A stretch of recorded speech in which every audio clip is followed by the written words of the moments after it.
All right, this week on the Healthy Church Staff Podcast, we are talking about church staff communication, and today's title is The Communication Line Open. Your staff holds the answer. We're going to talk about that. My name is Todd Rhoades. I'm one of the co-founders over at chemistrystaffing.com, and thanks for joining us for this edition of the Healthy Church Staff Podcast. We're in the process of this week going through the topic of church staff communications. And this all comes out of what we did last year and what we're just starting again. We just opened it up this year for our 2024 Church Staff Health Assessment. And would love for you to take that if you haven't already over at churchstaffassessment.com, churchstaffassessment.com. It's absolutely free. And at the end of it, you get a nice little report telling you how you're doing from a church health standpoint. Get a score between 0 and 100. I think it'd be really valuable for you. So churchstaffassessment.com. Today, we're talking about one of the statements we made last year and got feedback on from over 1,000 church staff people. This is a statement we gave them. There is a clear and open line of communication between church staff and church leadership. And the results were really interesting. About 64% affirmed that there is positive lines of communication within the church. Most church staff feel fairly well connected in their leadership. Like I said, 681 individuals, a little over 1,000 respondents. So about 64% agree or strongly agree that communication and leadership is open and clear in their churches. That's great. That's great. And we've talked about communication is not a switch that you flip. It is something that wherever you are today, you want to try and be better tomorrow. So what we want to try and do this week is help you to get even a little bit better tomorrow than you were today. So 64% strongly agree or agree that communication is pretty open, pretty clear. About 70%, though, either disagree or strongly disagree.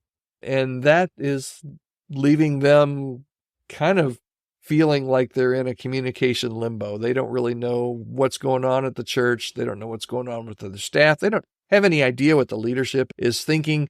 When we ask them, is there clear and open lines of communication between church staff and leadership? They say no, there's not. And it's bad. So about 17% said no. About 19% are either neutral, which means they're either fully or satisfied or dissatisfied. Okay. Let's start out with the positive. I always like to, I'm a glass half full kind of guy, right? According to who you ask about me. But some of the good stuff out of this is that, hey, A is 64% feel communication. It's pretty good. But let's talk a little bit about those that are dissatisfied. Okay.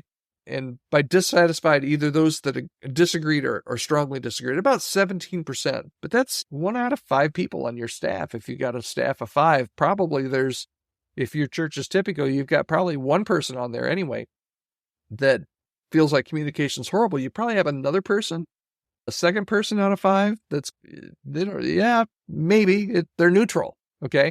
So let's talk about 17 that disagree or strongly disagree, and the 19% that are neutral. First of all, the 19% who remain neutral, they could go either way. Their neutrality may stem from various reasons. It could be a lack of clarity in communication. It could be maybe there's clarity, but there needs to be more frequent updates. Maybe there need to be interactive discussions. But I think, and I'm reading something into this just from my experience in working with church staffs, that some of the neutrality, some of those 1 in 5 of 19% that are neutral, that might be that there's just not consistent communication. So you might go, and churches do this and leaders do this all the time, where they go through maybe a period of a few weeks or a few months where, man, they're communicating everything. They're just popping everything out there. And then it goes dark for 6 months. Or maybe a new initiative. We're going to start this and it's going to be great. And we're going to do this. And then they launch it and then nothing happens. And the staff is sitting around thinking, I don't know what's really happening here. So some of that neutrality might actually be, you've got some good things going on. It's just not consistent. Okay. So that's the 19%. The 17% who disagree, again, probably about 1 in 5 if your church is typical. those are the ones that you really have to watch out for, because, and maybe you're listening to this and you're like, no, the communication sucks at my church. If this is not addressed, this is going to cause disunity. It's eventually probably going to cause more people rather than less people that are happy on your team with the communication. And eventually it's going to cause staff turnover. If you're a leader, you're going to lose this person because they're going to get frustrated.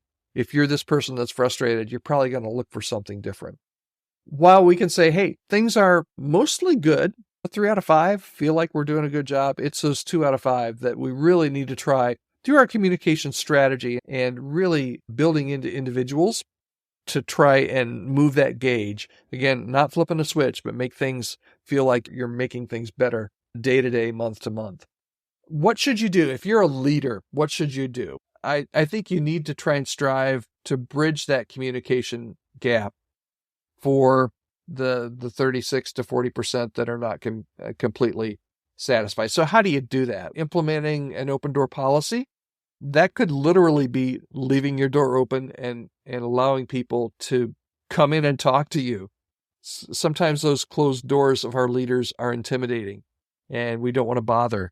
So implementing an open door policy, enhancing transparency, regular staff meetings to discuss concerns and updates. We're going to talk about that in a later episode. The number of church staff meetings that never happen, that should happen, and some that happen that shouldn't happen. We'll talk about that in a later episode, so you have to stay tuned.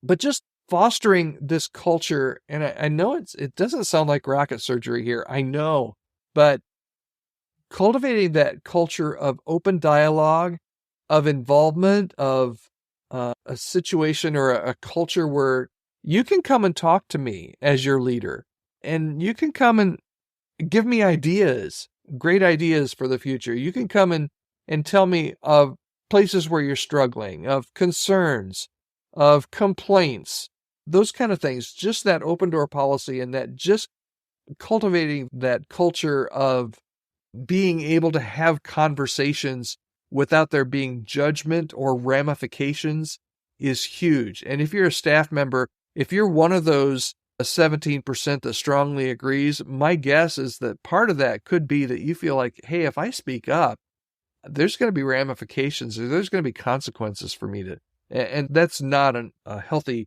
atmosphere that you want to cultivate. So remember, maintaining open communication, it's crucial for your staff cohesion.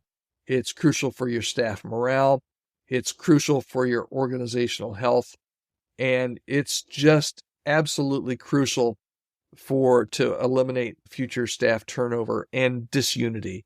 Maintaining an open communication plan is going to bring your staff together and encourage unity in ways that you never dreamed possible. So where do you start?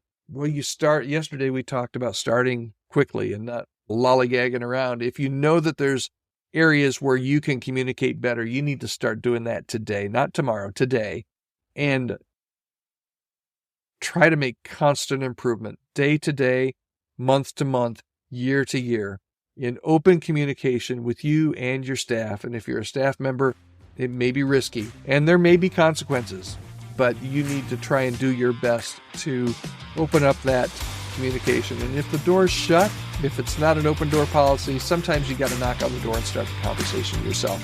It's hard, but that open line of communication is critical. It's crucial to the health of your church, and if you're a staff member, to your individual health, the health of your family, and the health of your ministry at your current church moving forward.